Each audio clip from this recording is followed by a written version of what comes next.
at a manor in the suburbs. Chris, a world-renowned mystery novelist, was found dead on the sofa. The butler who discovered the body was terrified and immediately called the police. After investigating, the detective ruled Chris's death a suicide. What seemed most peculiar was that Chris's family raised no objections to the police's hasty conclusion. At this moment, Craig, a top-tier detective, suddenly arrived. He claimed someone had anonymously hired him to uncover the real killer. Since the manor was closed to outsiders, the murderer was most likely someone within the estate. The night of the incident was Chris's 85th birthday, and the whole family had gathered to celebrate. Chris had one daughter and two sons. His eldest daughter, Linda, was a powerful businesswoman. Though her husband Mike was a playboy, they had a handsome son named Eric. The second son had died young. His wife Emma and daughter Haley had been under the old man's care all these years. Chris's youngest son Gavin managed the old man's publishing house, while his wife Donna and son Jacob spent their days idly. Also present that evening were the caregiver Marta, the butler, and Chris's mother. Under the detective's persistent questioning, he discovered that this family's harmony was merely a facade. According to Mike's account, he witnessed Gavin arguing with Chris during the party that night. Mike suspected it was about copyright issues again.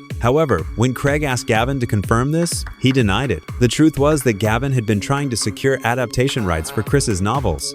A company had made a lucrative offer. If Chris agreed, they could make a fortune. But Chris had always believed his publishing company restricted Gavin's development. Therefore, during the birthday party that evening, Chris publicly announced he was removing Gavin from his position as general manager. Yet Gavin mentioned none of this. Instead, he told Craig he was merely discussing digital novel copyright issues with his father, not the argument others had described. Moreover, he suggested that Eric was actually the one who had fought with Chris that night. Everyone had seen Eric storm off furiously, not even staying for the party. Craig then questioned Mike, since he was the first to arrive at the manor that day, and someone had overheard him arguing with Chris as well. The fact was that Chris had discovered Mike's affair and intended to write to Linda about it. Mike, however, felt this was a private family matter and didn't want Chris meddling. The two quarreled as a result, but Mike didn't tell Craig the truth. He simply gave evasive, dismissive answers. Will Craig be able to uncover the truth? This brilliant film is called Knives Out.